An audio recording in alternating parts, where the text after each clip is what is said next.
Good morning. My name is Chris Rowena, Lead Communications Analyst at Health Workforce Development. We're excited that you have joined us today for the Registered Nurse Education Program webinar. Before we begin, I would like to discuss a few housekeeping items. Number one, our webinar is hosted in Microsoft Teams. If you are not familiar with the platform, you can find the view controls and the chat feature in the menu bar at the top of your screen.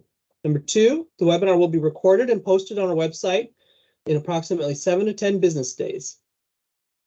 Number three, today the chat option will be open for asking questions during the presentation, and we will answer them during our question and answer session, which is at the end of the webinar.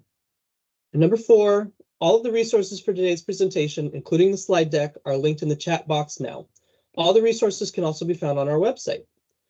And with that, I am thrilled to introduce Crystal Flores, Program Officer for Song Brown. Good morning, I'm Crystal. I'm your RN Program Officer. And today we're going to be covering the RN application. We're going to cover some highlights about the application, what's new, the items that are impacting scoring, the anything that's a sticking point or is going to help you get through the process, but we're not going to have time to go through every single step in detail.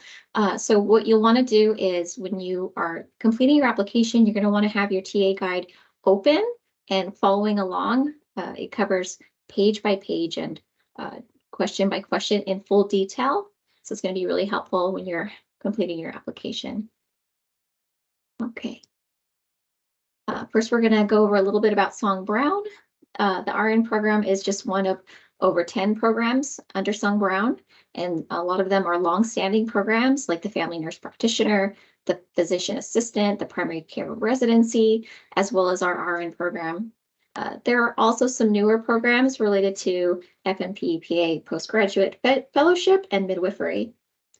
And Song Brown provides financial incentives to programs to graduate individuals who practice in medically underserved areas, enroll members of underrepresented groups in medicine to the program, locate the program's main training site in a medically underserved area, and operate a main training site at which the majority of patients are Medi-Cal recipients. Okay, so please refer to the early review and application deadlines here. If you submit your application by the early submission review date, we will provide feedback and you will have 5 business days to correct any errors. If you submit after the early submission deadline, you will not be eligible for early review and you will not be able to make corrections after you submit your application. Please see the RN grant guide for more information on the early review process. Before you apply, it's important that if you require program approval or grant approval from a coordinating authority, that you inform the authority of the terms and conditions contained within the grant agreement. Applicants must agree to the terms and conditions before receiving any funds. HCAI will not make any changes to the terms and conditions of the agreement, and funds shall not supplant existing state or local funds. We have some exciting changes for 2023. The biggest change this cycle is the addition of the expansion award opportunity. We have existing and expansion award opportunities this year with up to 27.4 million available in funding. Maximum award of $900,000 per eligible existing pre-licensure RN program, up to 30 student slots, $15,000 per slot each year, 2-year award. We also have a maximum award of $600,000 per eligible expanding pre-licensure RN program, up to 10 student slots, $30,000 per slot each year, also a 2-year award. A couple other changes include where we've removed the attrition rate and the NCLEX pass rate from the program data page. And this year, this cycle, scoring criteria was added for expanding programs, and there were minor scoring changes for existing programs. Please see the RN grant guide and scoring guide for more information. Okay, so there's going to be some information you're going to want to gather for your application. You're going to want to start collecting the signatory, the training site, the student and graduate information listed here now. You don't want to wait on collecting those. It can be a time-consuming process, especially if it's the first time that you're applying. And you want to make sure that you have the correct BRN approval letter. If you're applying for both existing and expansion awards, we'll need 2 approval letters, one for your existing slots and one for your expansion slots. Here's a link to EAP, as well as a link to the RN resources on the Song Brown webpage, and you'll need to review those for your application. But we also post all the important program updates to the Song Brown page, so you want to keep your eye out for updates there.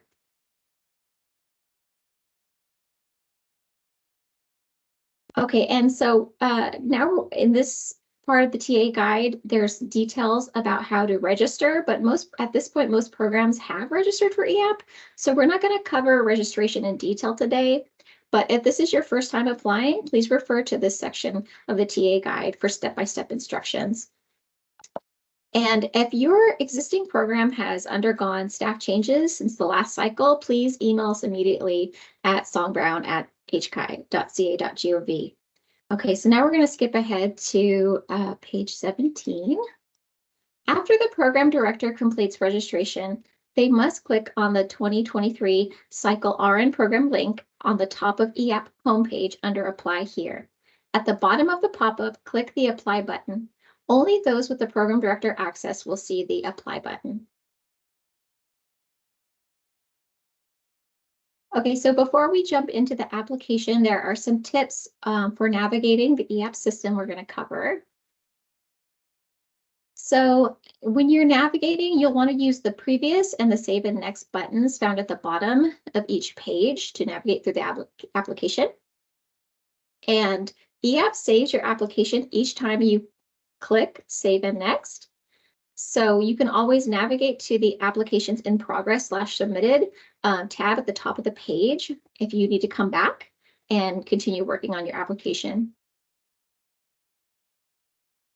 And there's going to be a red asterisk for any field that requires a response within the application. And you're going to need to complete that before you're going to be able to navigate forward into the next page of the application. You'll also want to keep an eye out for tooltips. It's the little blue circle with the question mark. If you hover over that, it's going to provide you more information about that field. Okay, so now we're going to highlight the most important steps in completing the application. Like I said, we're not going to have time to cover each step in detail, but you'll want to refer to the TA guide for full instructions. The first page of the application is the program information page. Notice that in addition to identifying your program type, ADN, BSN, ELM, you must identify if your program is expanding. It's critical that you make the correct selection here on the expansion question.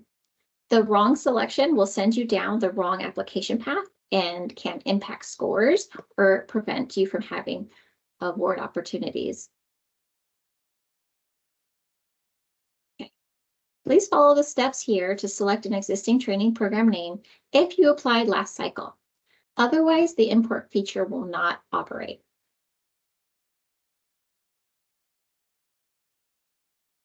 Please follow the steps here to enter new training program if your program has never applied in a prior RN cycle. This includes verifying the program address in HCAI Geo using the address search function reflected on this page. If the address you've entered doesn't return any search results, please email us and we can help you through that. Okay. The next page of the application is the contract administration page. It's critical that you confirm with your financial or contracts office the exact organization name and DBA name as applicable. Alma, we're having some feedback that some people can't see the presentation. Yes, I submitted a comment. There are people that are not having the same issues, so if you're not able to see the slides, please try to log out and log back in. You could also open up the TA guide in the meantime, because we do go page by page and I'm identifying those. So yes, the TA guide is in the chat right now. I just pasted the link. Thank you. Okay, so if you need help, right now we're on the page about contract administration. So, like I said, it's critical that you confirm your organization name and your DBA. It has to exactly match what's used for tax reporting purposes. Same for the authorized signatory information for each signatory role. Missing or inaccurate information provided in those fields will cause agreement delays.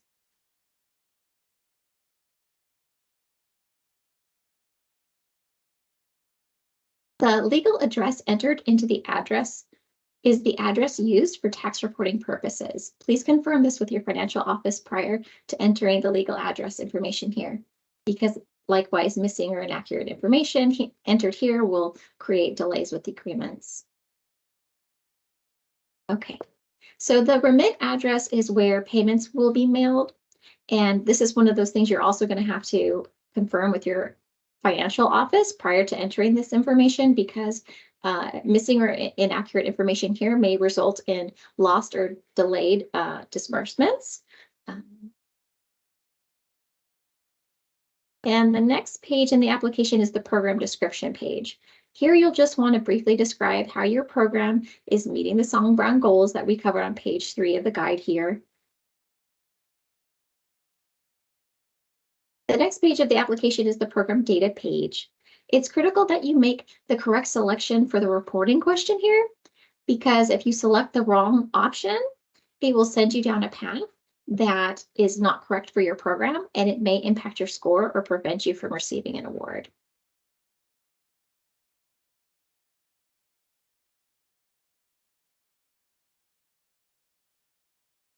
Okay, so you'll want to select yes to the import question only if you have completed an RN application from the last cycle. Otherwise, you're going to want to click no. If you applied last cycle and you followed the instructions on the prior pages of the application, and for some reason the import's not carrying over the way you expected, you can always email us at songbrown@hci.ca.gov and we can help you through it.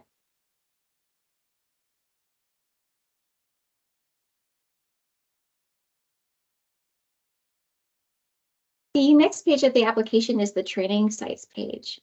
If you applied last cycle and you correctly entered information into the prior application pages, then your training sites will import here on this page, and you just follow the instructions here to review your imported sites. Please note that all training site records must reflect on the no errors list prior to moving forward in the application. To add a new training site, follow the instructions here. Note that clinical training sites in registered nurse shortage areas are a part of scoring criteria, and site records with errors may not be considered for scoring. To edit or delete a training site, follow the instructions here. The next application page is the program expenditures page. Follow the instructions here to enter your annual expenditures as well as the requested number of slots that you're seeking support for.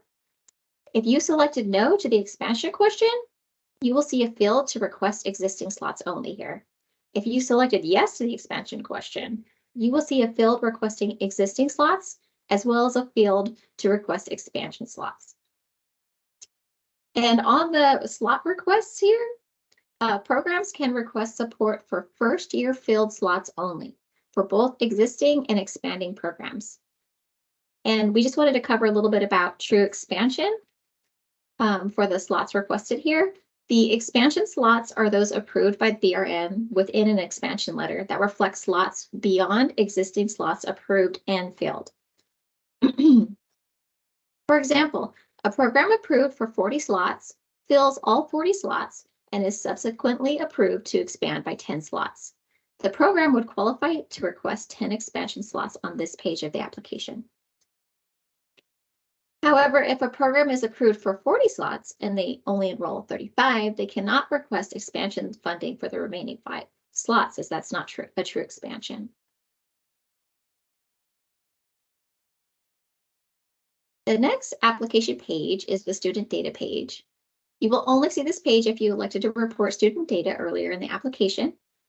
If you applied last cycle and selected yes to the import option, your student data from the last application should reflect here on this page. Follow the instructions to enter and review student information. Note that student records must reflect on the no errors list prior to moving forward in the application.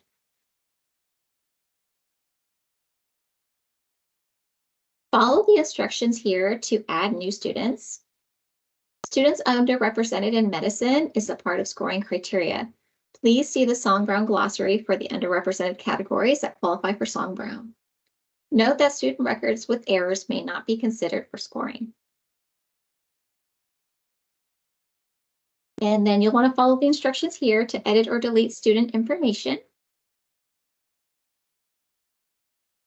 The next application page is the graduate data page.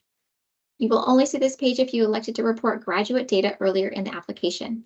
If you applied last cycle and selected yes to the import option, your graduate data from the last cycle should reflect on this page. Follow the instructions to enter and view graduate information. Note that all records must reflect on the no errors list prior to moving forward in the application. Follow the instructions here to add any new graduates. And graduates underrepresented in medicine is part of scoring criteria. See the Song Brown glossary for the underrepresented categories. And note that records with errors may not be considered for scoring.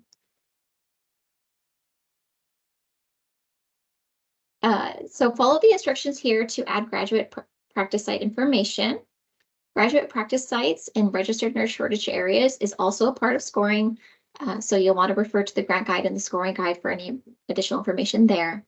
And note that, again, records with errors may not be considered for scoring.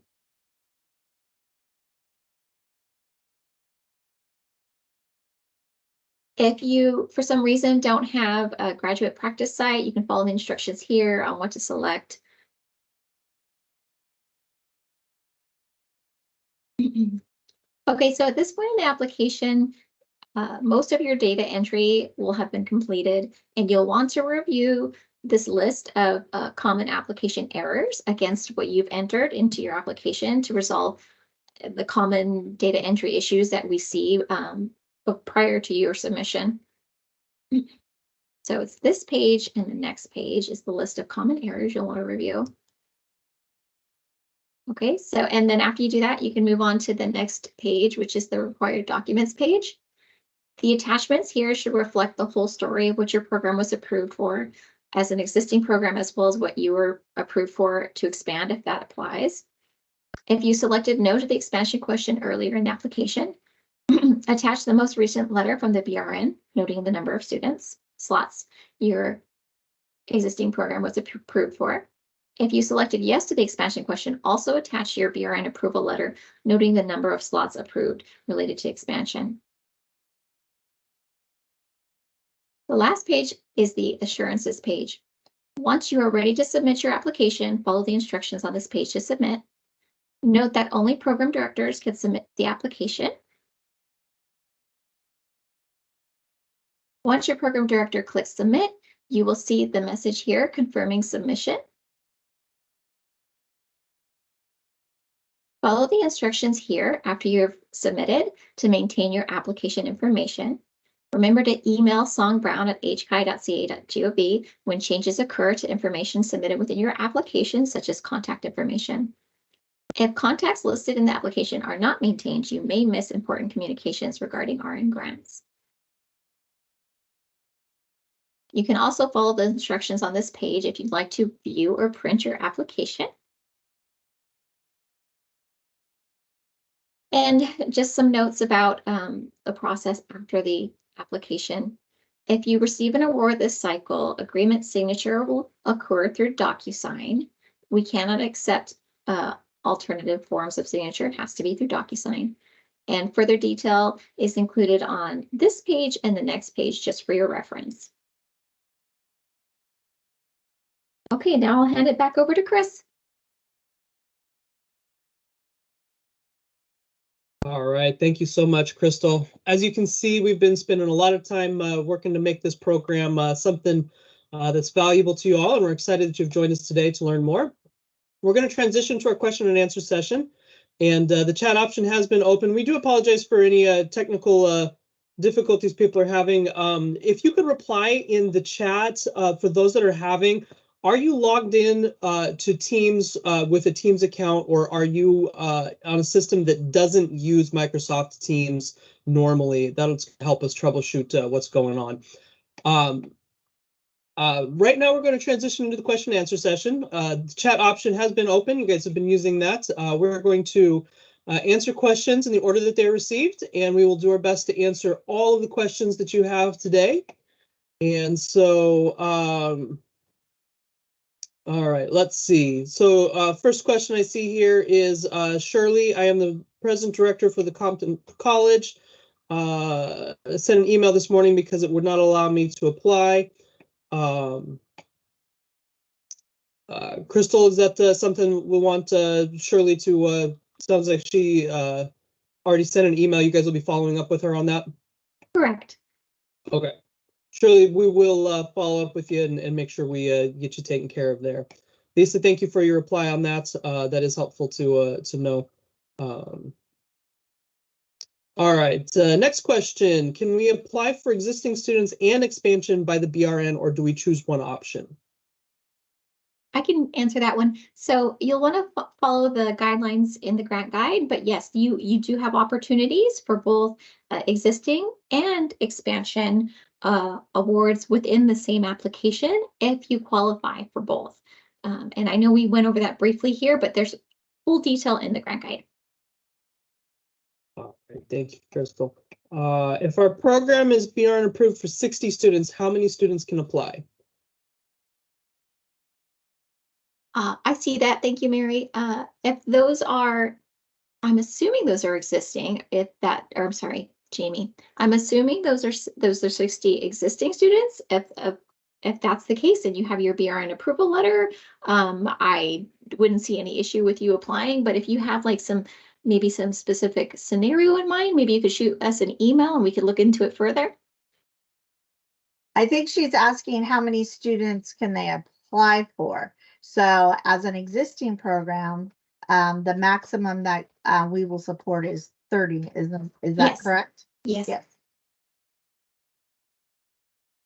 All right, thank you, Melissa and Crystal, for that clarification.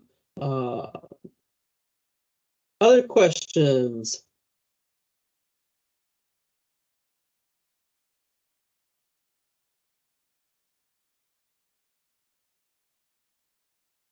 Everybody a chance to go through. Again, if you need access to the resources, they are pinned at the top of the chat. You can get access to all of the different documents, including the grant guide, the slide deck today, the web page.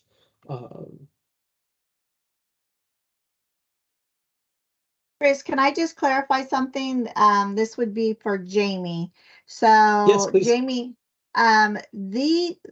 we provide funding to the organizations to educate and train the students. So I saw your chat, and it said it appears you said something like how many students can apply. Students don't apply to our program. This isn't we don't do scholarships or loan repayment. We are providing funding to your organization so that you can educate and train your students. That's a great clarification. Thank you, Melissa. Sure. All right, next question. Shirley Thomas asks, is it the number in the program or to be enrolled during the semester? Melissa, do you want me to take that one, or? Sure, go ahead.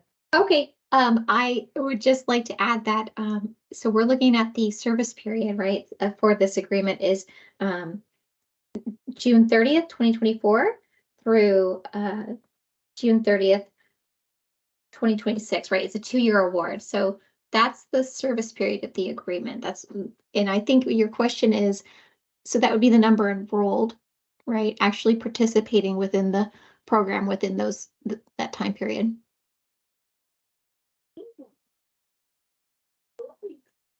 All right, thank you. Lisa Scott asks, I think you stated this, but if we are BRN approved for 30 students, but only have 27 students, we apply for only 27 slots. Is that correct? I believe they are talking about existing award, right?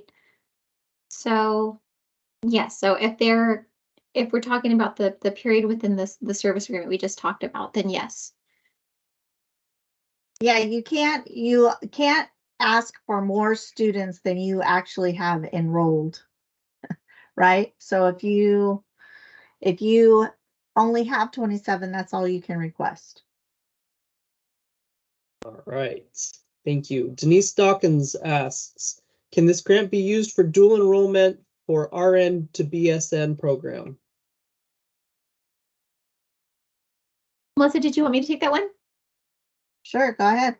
Okay, so we get this question a lot the last couple of years, which is like where there's dual enrollment, where maybe there's like some students in going through like an associate's program, but they also have like one foot in the 4-year college, and we can't credit both institutions, right? And because they haven't yet graduated, if this is the same scenario I'm thinking of, they haven't yet graduated from like their community college, right? So like we are telling the programs to then please work with the community colleges. They're the ones that need to apply to these awards because those are their students, right? We can't double count those students for, it's not like both training programs can apply for the same exact students, right? Exactly. But also, like, I know that this is very, like, there's a lot of like detail behind that. If you ever have any questions, please reach out to us ahead of time, like as soon as you can. If you have a question, you want to ask those questions well before the deadline, so we have time to really give you a thoughtful response. All right, thank you, Crystal. Yeah, Denise, if you have any other questions, go ahead and email songbrown@hci.ca.gov, and they'll be glad to help you out. Wendy Matthew asks, we are having difficulty loading last year's data, even though we asked the program to load previous data. Please help. Okay, thank you. I can reach out to you after this. Perfect, thank you. All right, Kimberly asks, if we have received the enrollment increase from the BRN but do not have the letter yet, how can we give you evidence? I have contacted the BRN and they say they don't give unofficial letters. We were approved October 4th meeting but have not received the letter yet.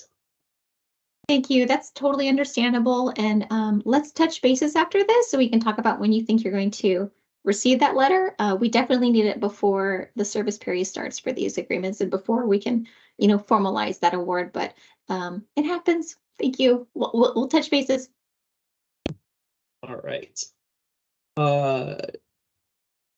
Let's see. Kimberly also put, I also sent you a message that PUC is not listed on the training program title search. And she sent an email on that. Okay, I'll follow up after this. Thank you. Okay. All right. Thank you. And here's a comment from Rebecca. I'd just like to compliment how quickly you all do respond to emails and problems. And awesome. Thank you so much for that. And yeah, our team does a great job on that. Okay, Kimberly says she will send you the BRN email. Jamie, additional clarification. If we are board approved for 60 students, I would apply for 30 students because that is the max 30 student slots. Because the max is 30 student slots. Yes, Yes. as long as, yes. Okay. And then Shirley asks, so maybe redundant, just for clarity, we have 121 students, but enroll 40 per semester. Would the grant cover only the 40 students for the 2 years? Well, if we're talking about an existing award, the maximum is 30 slots per year.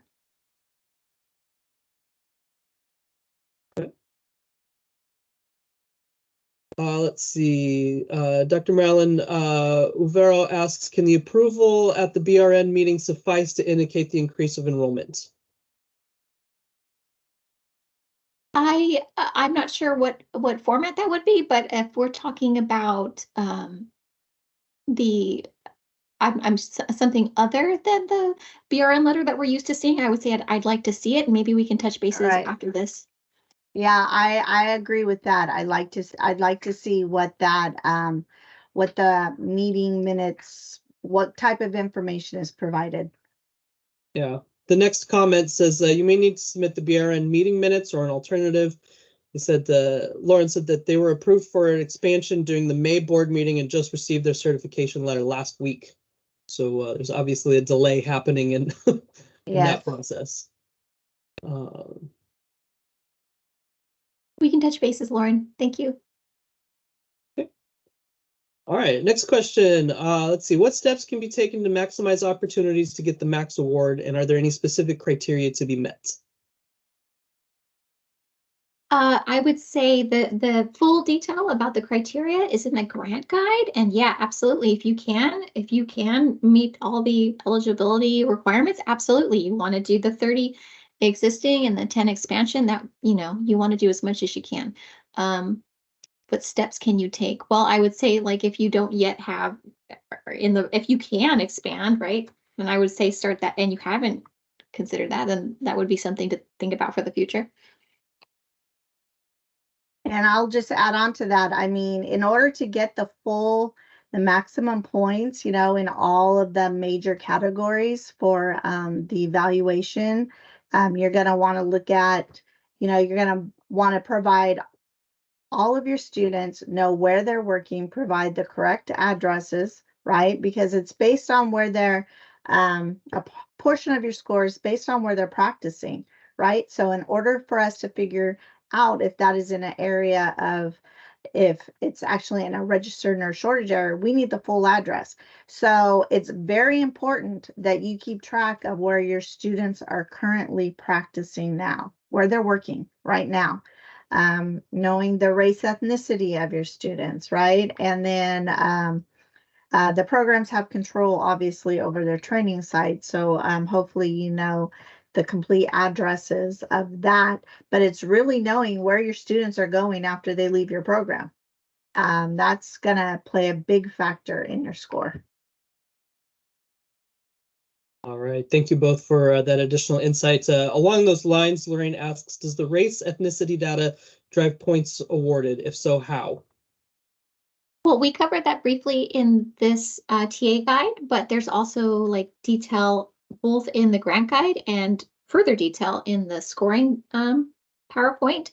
But I would say, like, going back to that slide where we talked about looking at the glossary, because sometimes how we classify things are different than some of the training programs. So I would say definitely take a look at how we categorize. All right, thank you. And Kimberly comments on the BRN issue. She had asked, and they said it was doubtful that they would get the letter before the 28th of November. Understandable. We can touch bases after this and work with you. All right. Next question. Lynn asks, is there a list of RN shortage areas? There is on our website. I'm trying to pull it up right now so that I can post a link to it. Let me see. Oh, yep, here it is. I will post it in the chat. Perfect. Thank you, Melissa. Mm-hmm.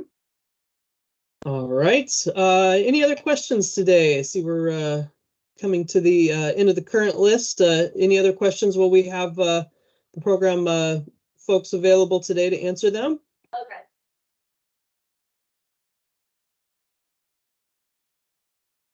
Just a reminder, all of the resources are in the chat. You can also find them on our website. And as many of you will need to do with your specific issues, please email us at songbrown@hcai.ca.gov. All right, looks like we're wrapping up on the questions. So thank you so much for participating in the question and answer session. As always, your questions were great, and they do help us make sure that we're delivering the best value to you. Surely the answer to this is yes, this has been recorded. We will be doing a transcription on it and captioning, and then we will be posting it to our website within 7 to 10 business days typically. So we will send that out when we have that done as well. All right. If you do have more questions, please email the team at songbrowne@hci.ca.gov. And again, as a reminder, we will post the recording and the slide deck. Those are both will be on the website in about 7 to 10 business days. We do appreciate everybody joining us today to learn more about the Song Brown Registered Nurse Education Programs grants. We really are excited to be able to offer it as a part of our health workforce development efforts at HCAI and are grateful for your participation with us today. We encourage you to go to our website to discover all of the great resources that HCAI offers.